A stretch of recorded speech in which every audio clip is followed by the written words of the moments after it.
Irpin के अलग अलग इलाकों से यूक्रेन की सेना ने रूसी सेना की तरफ से गिराए गए रॉकेट, मिसाइलों और बमों को ढूंढकर डिफ्यूज कर दिया और इसका एक वीडियो भी शहर के मेयर की तरफ से जारी किया गया।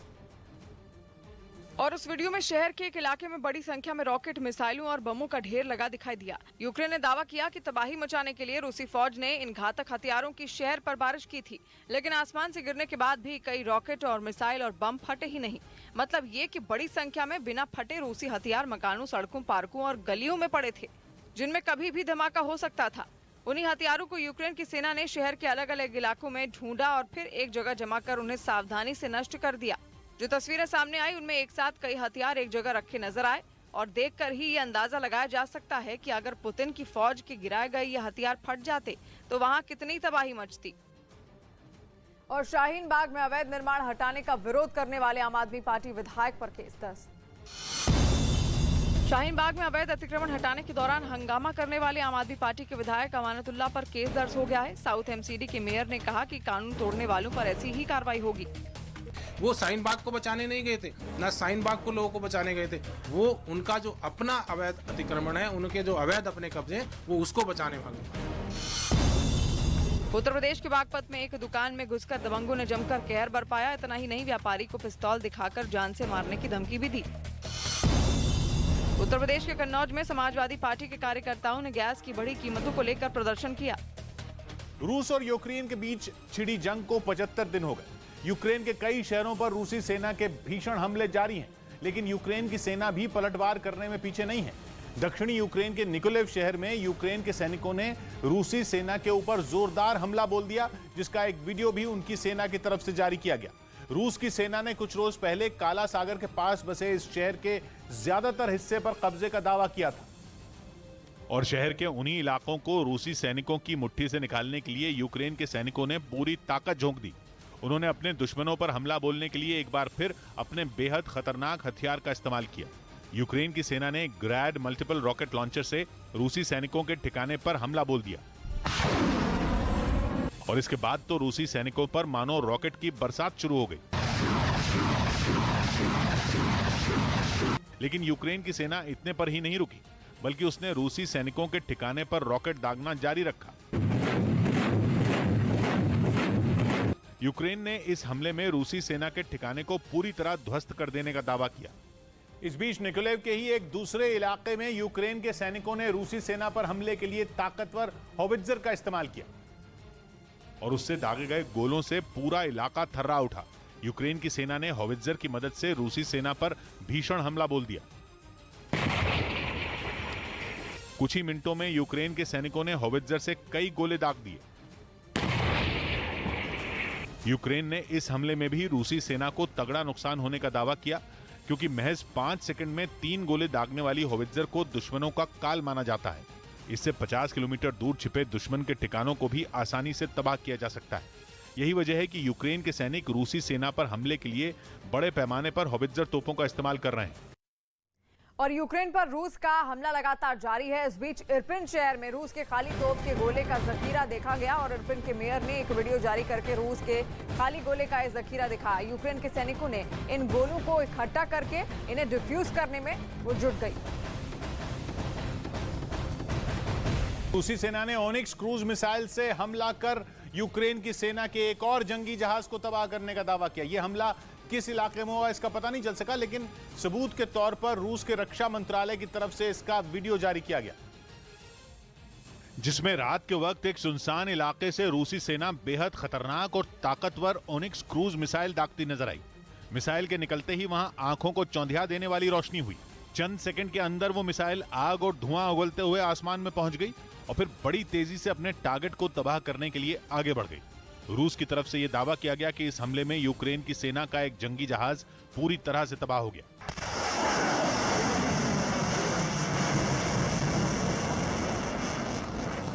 यही नहीं, वीडियो के दूसरे हिस्से में रूसी सेना नदी पर बने एक पुल को मिसाइल से निशाना बनाती नजर आई। पुल से मिसाइल के टकराते ही वहां जोरदार धमाका हुआ, जिसने पूरे इलाके को थर्रा दिया। धमाके के बाद वहां आग का बवंडर उठता भी दिखा, जबकि उससे निकलने वाले काले धुएं के गुबार ने पूरे इलाके को ढक लिया। बीजेपी सांसद ने फिर साधा राज ठाकरे पर निशाना। बीजेपी सांसद बृजभूषण शरण सिंह ने एक बार फिर से राज ठाकरे पर हमला बोला है। बीजेपी सांसद ने कहा कि रामायण के कालनेमी राक्षस की भूमिका में राज ठाकरे हैं। राजस्थान के जोधपुर में हिंसा के बाद कर्फ्यू की तारीख अग्रिम आदेश तक बढ़ा दी गई है। गाजीपुर से बीएसपी सांसद अफजल अंसारी से प्रवर्तन निदेशालय ने प्रयागराज में करीब 10 घंटे तक पूछताछ की। उसने लुहांस के एक स्कूल को निशाना बनाकर उस पर मिसाइल से हमला कर दिया। रूस की इस हवाई बमबारी से वहां तबाही मच गई। बताया गया कि इस हमले में 60 लोगों की मौत हो गई, जिन्होंने रूसी हमलों के डर से स्कूल के बेसमेंट में शरण ली हुई थी, जहां रूस की मिसाइलों ने ऐसा कहर बरपाया कि वहां मौजूद 90 लोगों में सिर्फ 30 की जान बचाई जा सकी। बताया गया कि रूस के विमानों ने स्कूल की बिल्डिंग पर जोरदार हमला बोला, जिससे वो पूरी तरह ध्वस्त हो गई। 2 मंजिला इमारत का एक हिस्सा तो मानो गायब ही हो गया। ढह चुकी दीवारें और बिल्डिंग को देखकर अंदाजा लगाना मुश्किल नहीं था कि हमला कितना जोरदार रहा होगा। जिसके बाद वहां चारों तरफ मलबा बिखरा दिखा, और वो भी ऐसा कि एक एक ईंट साफ नजर आई। मिसाइल के विस्फोट से वहां मौजूद सामान में आग लग गई, जिसने धीरे धीरे एक बड़े हिस्से को अपनी जद में ले लिया। स्कूल पर हुए इस हमले से संयुक्त राष्ट्र भी दहल गया, जबकि यूक्रेन में रूस की इस करतूत के खिलाफ लोगों का गुस्सा भड़क गया। लोगों ने तो यहाँ तक कह दिया कि रूस के सैनिकों में यूक्रेन के सैनिकों से टक्कर लेने की हिम्मत नहीं बची है। जिसका सबूत है स्कूल की इमारत का ये मलबा, जिसमें दबे लोगों को निकालने के लिए बचाव दल को खासी मशक्कत करनी पड़ी। उनके सामने सबसे बड़ी चुनौती पहले आग को बुझाना था और फिर वहां फंसे लोगों को निकालना। लुहांस्क की सरकार ने दावा किया कि रूस के इस हमले में कम से कम 60 लोगों की जान चली गई। इसके अलावा बचाए गए 30 लोगों में भी कई गंभीर रूप से घायल बताए गए, जिसके बाद रूस के इस रवैये पर यूएन समेत कई देशों में उसकी जमकर आलोचना हुई।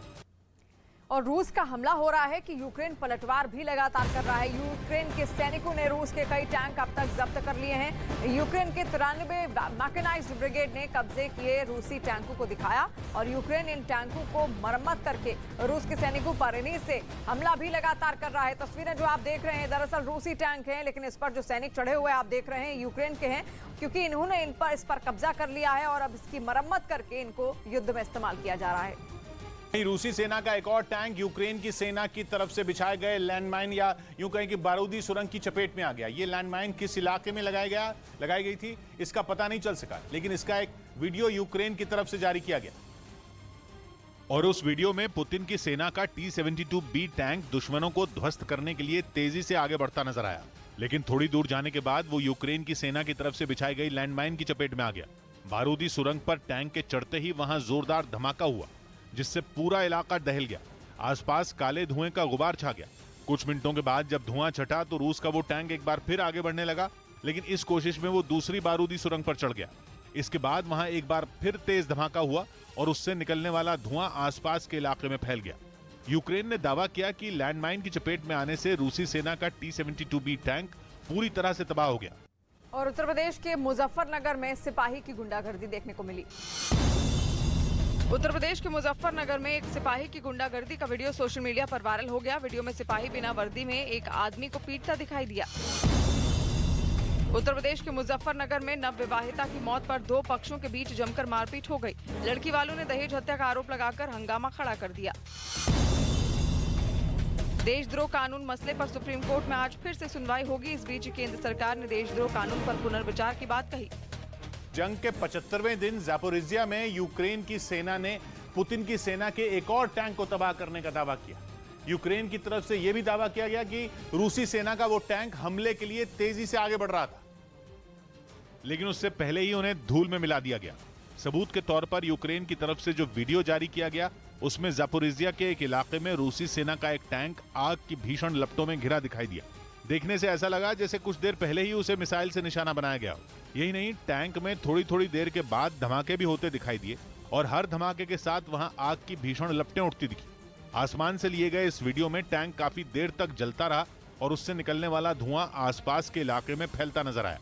ज़ेलेंस्की की सेना ने यह दावा किया कि इस हमले में रूसी सेना का वो टैंक जलकर पूरी तरह से बर्बाद हो गया।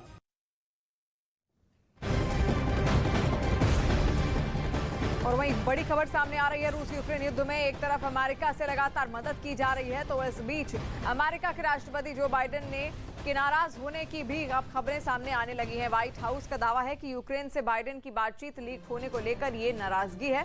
व्हाइट हाउस इस बात से भी नाराज है कि यूक्रेन की तरफ से अमेरिका की भूमिका को बढ़ा चढ़ाकर पेश किया जा रहा है। व्हाइट हाउस की तरफ से ये कहा गया है कि अभी फिलहाल बाइडेन के यूक्रेन जाने की कोई योजना नहीं है। यूक्रेन के एक इलाके में जेलेंस्की की सेना ने ड्रोन से हमला कर रूसी सेना के लड़ाकू हेलीकॉप्टर मी-8 को नेस्त नाबूद करने का दावा किया। सबूत के तौर पर यूक्रेन की सेना ने इस हमले का एक वीडियो भी जारी किया, जिसमें यूक्रेन की सेना रूसी सेना के लड़ाकू हेलीकॉप्टर मी-8 पर ड्रोन से हमला कर उसे तबाह करती दिखी। जो वीडियो जारी किया गया उसमें हमले से पहले वो हेलीकॉप्टर जमीन पर खड़ा दिखाई दिया और उससे कुछ जवान उतरते नजर आए। मतलब ये कि कुछ देर पहले ही लड़ाकू हेलीकॉप्टर मी-8 वहां सैनिकों के साथ उतरा था और कुछ ही पलों के अंदर उड़ान भरने वाला था।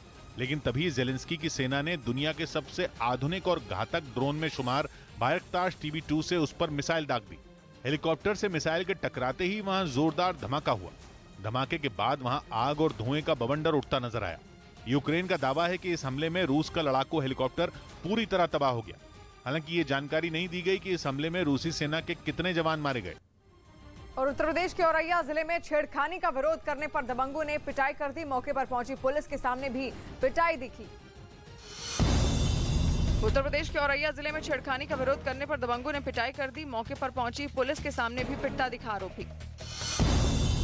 बीजेपी नेता तजिंदर बग्गा की गिरफ्तारी मामले में आज पंजाब हरियाणा हाईकोर्ट में फिर सुनवाई होगी। मोहाली कोर्ट से अरेस्ट वारंट पर लगे रोक वाली याचिका पर सुनवाई होगी। साल 2022 की अमरनाथ यात्रा के लिए रजिस्ट्रेशन का काम शुरू हो गया है। कोरोना महामारी की वजह से अमरनाथ यात्रा 2 साल यूक्रेन ने दावा किया कि उसकी सेना ने पुतिन के सैनिकों पर वहां के एक इलाके में रूस के ही टैंकों से हमला कर दिया।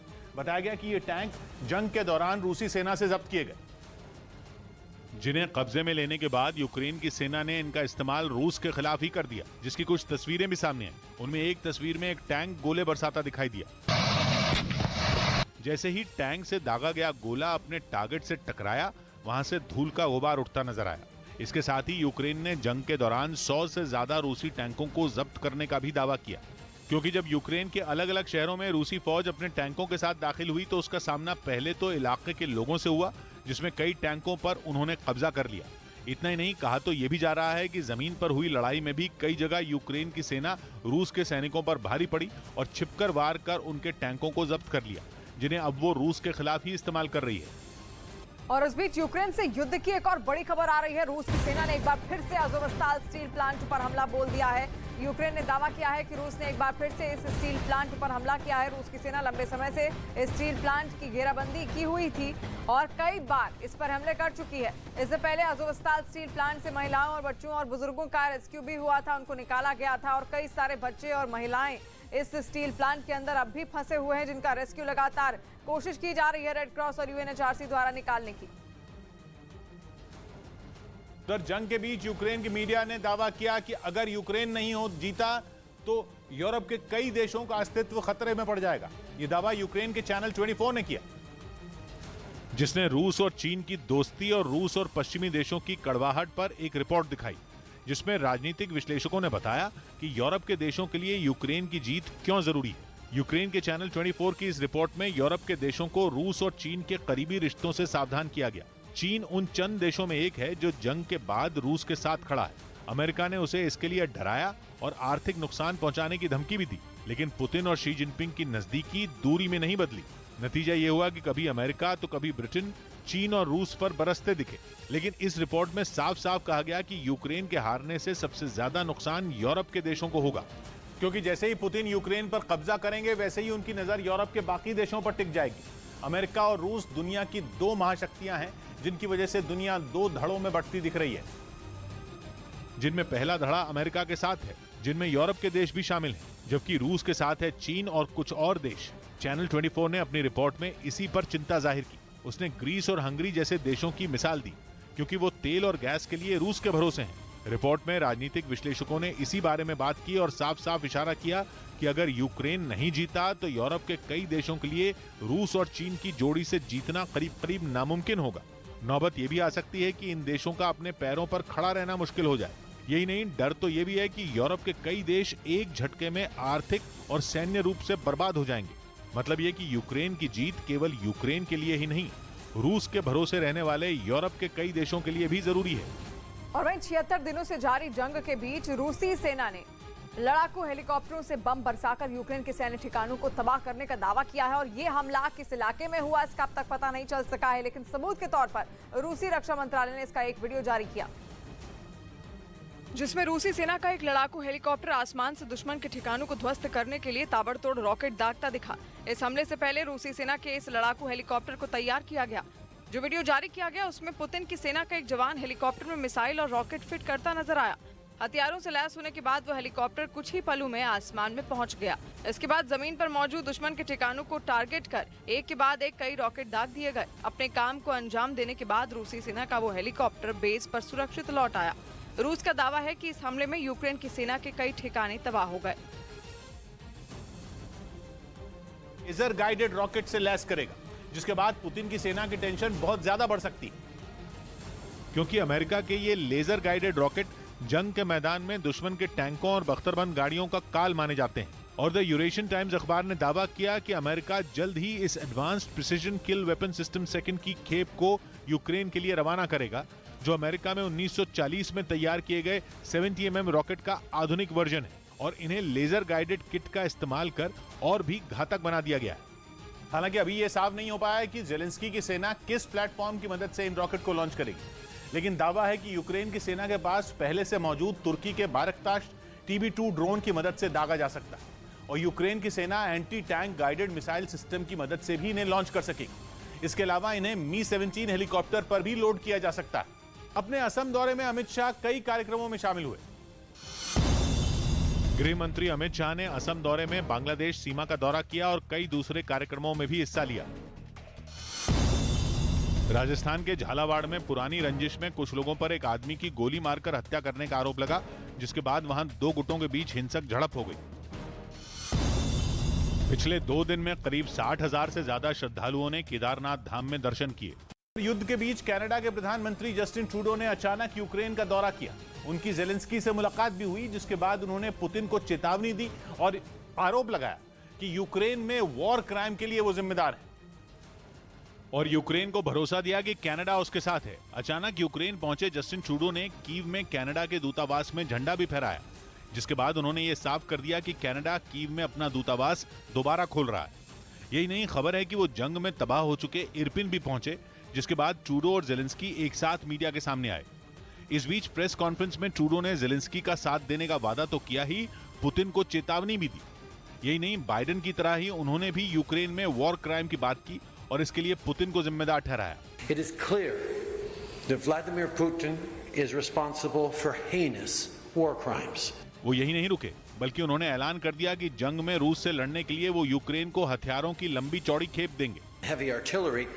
Today I'm announcing more military assistance, drone cameras, satellite imagery, small arms, ammunition and other supports, including funding for demining operations. Canada के प्रधानमंत्री ने यूक्रेन युद्ध पर अमेरिका के राष्ट्रपति बाइडेन से बात भी की थी। कहा जा रहा है कि इस बातचीत में बाइडेन ने कहा कि वो भी यूक्रेन का दौरा करना चाहते हैं। बाइडेन इससे पहले यूक्रेन के पड़ोसी देश पोलैंड का दौरा कर चुके हैं, लेकिन वो यूक्रेन नहीं जा पाए थे। और 9 मई को विक्ट्री डे के मौके पर रूस में जोरदार जश्न मनाया गया और इस दौरान जमकर आतिशबाजी भी की गई। द्वितीय विश्व युद्ध में जर्मनी पर जीत की 77वीं सालगिरह पर रूस ने ये जश्न मनाया है। मॉस्को के आसमान में रात भर आतिशबाजी का नजारा दिखता रहा।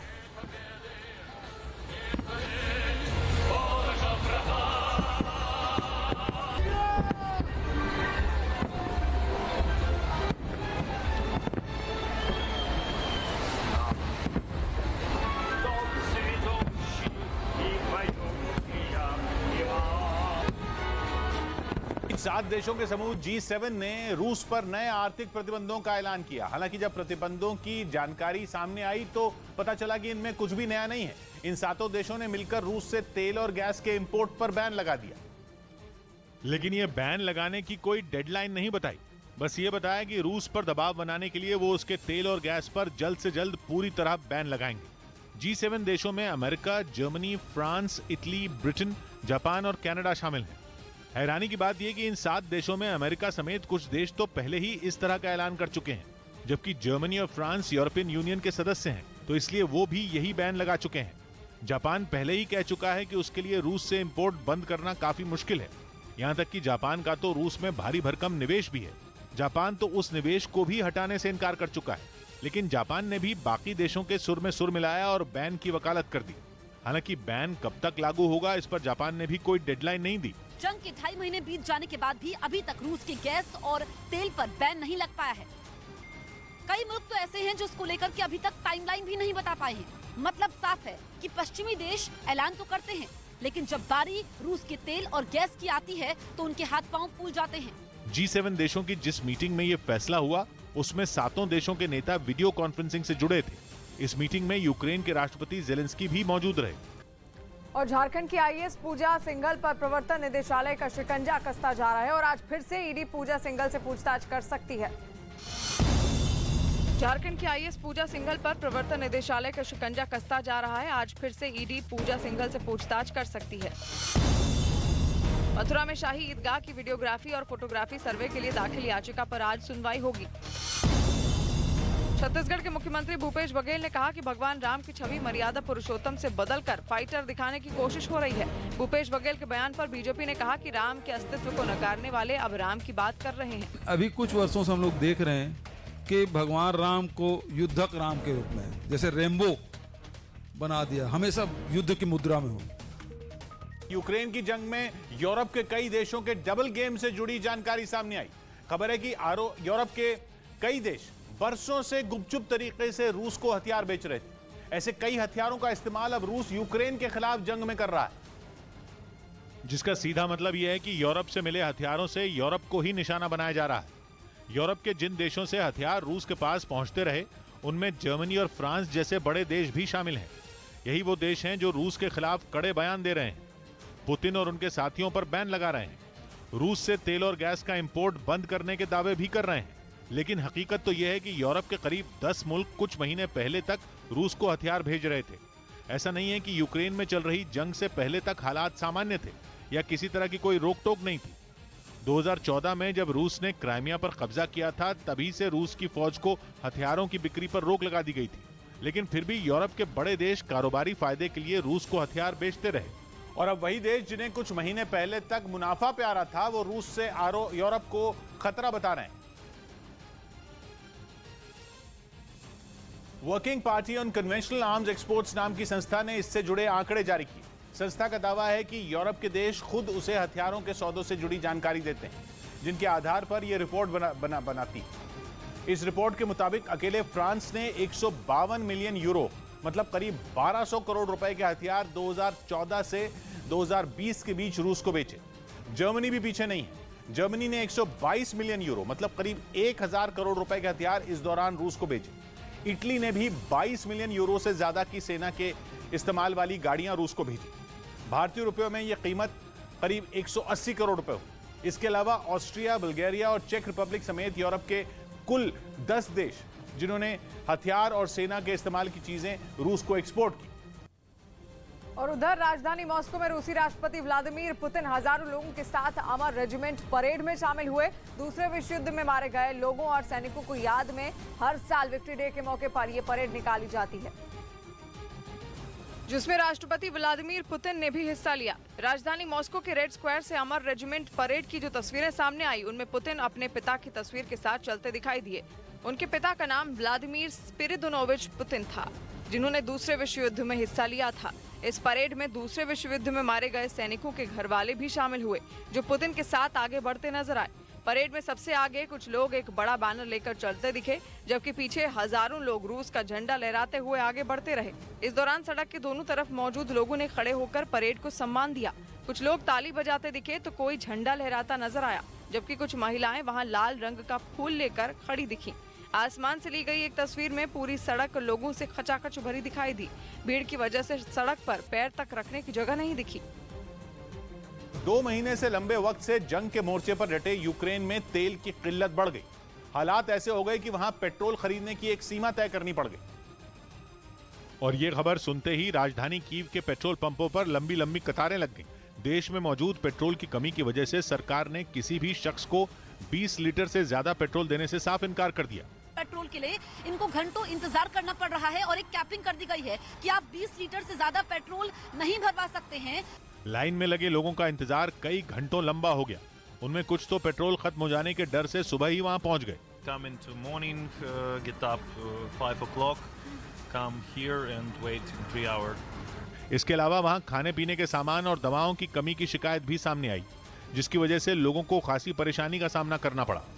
और वहीं इरपिन के अलग अलग इलाकों से यूक्रेन की सेना ने रूसी सेना की तरफ से गिराए गए रॉकेट, मिसाइलों और बमों को ढूंढकर डिफ्यूज कर दिया। इसका एक वीडियो भी शहर के मेयर की तरफ से जारी किया गया और उस वीडियो में शहर के एक इलाके में बड़ी संख्या में रॉकेट, मिसाइलों और बमों का ढेर लगा दिखाई दिया। यूक्रेन ने दावा किया कि तबाही मचाने के लिए रूसी फौज ने इन घातक हथियारों की शहर पर बारिश की थी, लेकिन आसमान से गिरने के बाद भी कई रॉकेट और मिसाइल और बम फटे ही नहीं।